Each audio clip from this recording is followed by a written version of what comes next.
Basic Law Committee chairman to visit Hong Kong this week.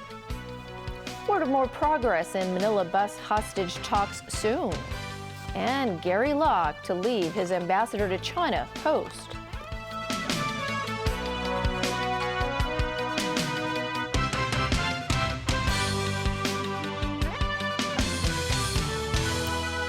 Good evening. The Deputy Secretary General, that is, of the National People's Congress Standing Committee, will arrive in Hong Kong tomorrow for a 3-day visit. Li Fei, who's also chairman of the Basic Law Committee, will meet with government officials, some legislators, and members of the legal profession. Political reform is expected to be among the topics of discussion. Evelina Leung has more. According to sources, Li Fei was invited by Chief Secretary for Administration Carrie Lam to pay Hong Kong a visit. He will be accompanied by the Basic Law Committee's Vice Chairman Zhang Rongxiong. They are expected to arrive tomorrow afternoon. The pair will first meet with Secretary for Justice Rimsky-Yun and other officials from the Department of Justice. On Friday, Li and Zhang will meet with principal officials and other department chiefs at the government headquarters. The visitors will also exchange ideas with non-official members of the Executive Council before attending a banquet at Government House hosted by the Chief Secretary. Some lawmakers and chairmen of district councils will be among those attending the event. Later on Friday, Li and Zhang will also meet with legal professionals, including representatives of the Bar Association and the Law Society. There will be more meetings on Saturday with representatives from across the social spectrum. Ronnie Tong, a former chairman of the Hong Kong Bar Association, welcomes the visit, saying it could help in the discussion of political reform. I think it is appropriate that Hong Kong lawyers should express their views on the matter and to hear what Beijing has to say about it. I think such an exchange will further the discussion of political reform, and I hope that it would be a meaningful progress. Tong also revealed that some pan-Democrats could be meeting with Li.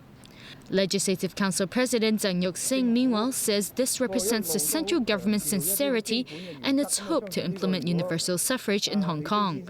But there are those who have reservations about the visit. I hope that they will not give the impression that even before the public consultation has begun, that mainland officials are already at center stage. They will spearhead everything. Lau insists the SAR government has to come out and explain to the public the purpose of the invitation, or else this may give Hong Kong people the wrong impression. Evelina Lang, TVB News. A Philippine news report says the government over there will release in the next few days concrete details of how it will handle the 4 demands raised by victims of the 2010 Manila bus hostage tragedy. Philippine Cabinet Secretary is not ruling out the possibility of an apology from President Benigno Aquino. Stephanie Choi reports. Philippine Cabinet Secretary Jose Rene Almendras got the ball rolling yesterday when he handed over a sum of money to Yik Siu Ling, one of the Manila hostage victims, to help cover the costs of surgery to her face. According to a Philippine newspaper report, the Cabinet Secretary said over the next few days, the Philippine government will release concrete details on how it will handle the 4 demands of the victims and their families. He did not rule out the possibility of an apology from the President, Benigno Aquino. Manila City Councillor Bernardito Ang, who was in Hong Kong last month, had said negotiations won't continue until high-level discussions between the 2 sides have been carried out. In a recent interview, Ang said regardless of the outcome of these discussions, the Manila City government's promises will remain unchanged. He said August 23rd will still be known as the Day of Prayer, where Buddhist rituals will be performed at Rizal Park, where the shooting took place. The Manila City government has set aside 20 million Hong Kong dollars, which, according to Ang, will be used as compensation if necessary. He added that the city government will provide support to families who wish to investigate officials who may have shirked their duties. Secretary for Security Lai Tong-kwok remains hopeful. Lai said while the 2 governments have already made good progress in their discussion, he looks forward to more progress in the days to come.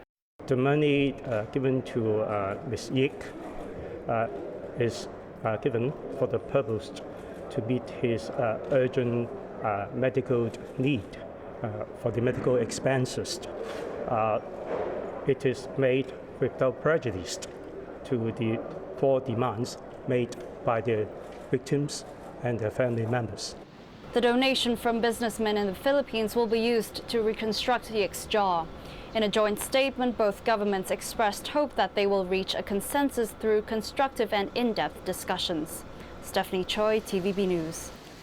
Navy personnel from the USS George Washington have been flying in food and water supplies to typhoon survivors in the Philippines, and China is coordinating efforts to help on a medical front. The U.S. is now providing $37 million in aid to victims. This as aid agencies struggle to reach those in hardest hit areas. Chinese Red Cross workers left Beijing for the Philippines today to provide relief. China's Ministry of Foreign Affairs also announced an additional 51 emergency medical personnel from the government will arrive within days. Plus, the Chinese Navy will also send a medical ship, the Peace Ark, one of the world's largest and most capable floating hospitals. Riot police used tear gas to clear Egypt's Tahrir Square after several hours of clashes with protesters Tuesday night. The demonstrators were commemorating the deaths of dozens of protesters 2 years ago, when clashes broke out with supporters of the military. The 2011 uprising eventually led to the fall of former Egyptian President Hosni Mubarak.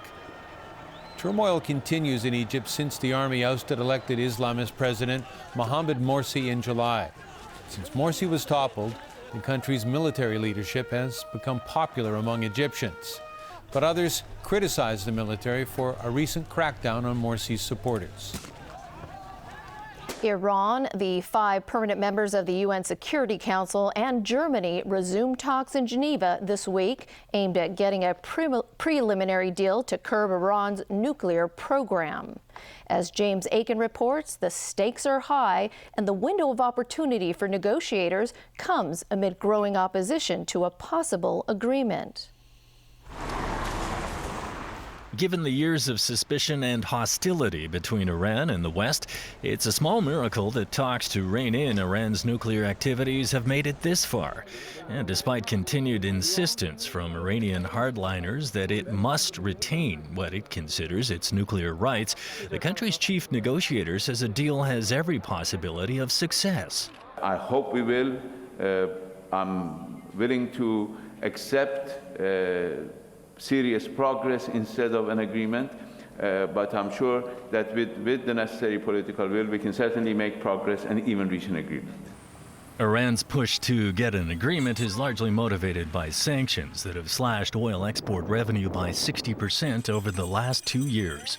U.S. President Barack Obama said it's clear these sanctions have been effective in getting Iran to the table. Despite growing pressure to take a tougher line with Iran, Obama was emphasizing the importance of keeping all options open.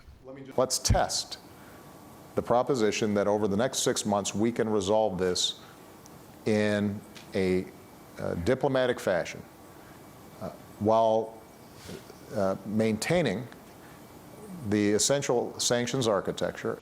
But the negotiations have strained the Obama administration's relationship with Arab states, and Israel has warned of being fooled by Iran's Smile offensive. There is also plenty of skepticism back on a dysfunctional Capitol Hill.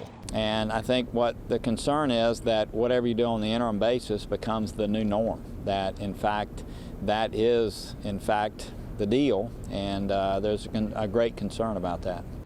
One positive sign came from a UN nuclear watchdog report last week that indicated Iran has slowed its nuclear activities.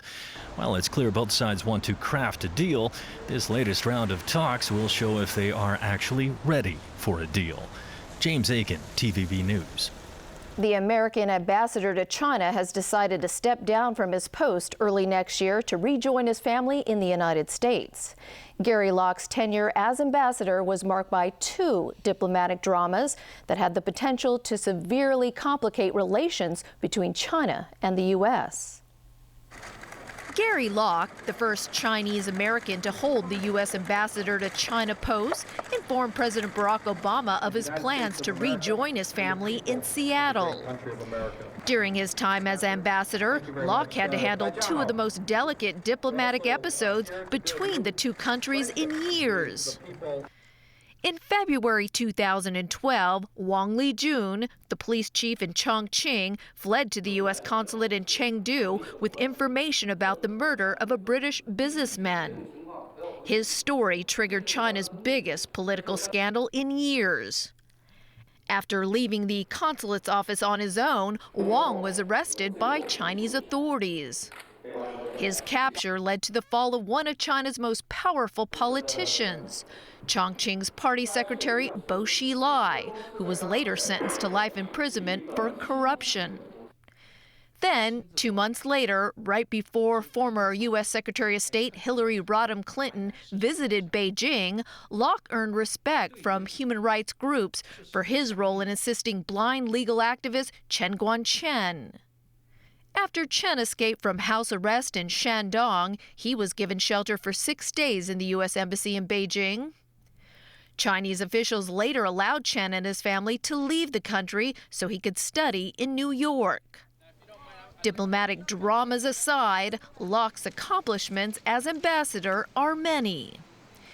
He's lauded for increasing U.S. exports to China, promoting Chinese investment in the U.S., and greatly reducing waiting times for the issuance of visas. The new U.S. ambassador to Japan, Caroline Kennedy, held her first meeting with the Japanese Prime Minister Shinzo Abe in Tokyo today. The 55-year-old daughter of former U.S. President John F. Kennedy arrived in Japan to take up her new role last Friday. She told Abe that President Barack Obama has a strong commitment to the U.S. alliance with Japan. Abe told her he looks forward to working with the U.S. with efforts to supply relief aid to the Philippines. Kennedy drew massive media attention yesterday when she presented her credentials to Emperor Akihito. Kennedy is the first woman to be U.S. ambassador to Japan, America's fourth largest trading partner, and home to the U.S. Navy's 7th Fleet and 50,000 American troops. This Friday marks the 50th anniversary of her father's assassination. And still ahead in our newscast, pilot error blamed for Russian plane crash. New York City bans tobacco product sales to people under 21. And a new symbol of hope and unity for Japan.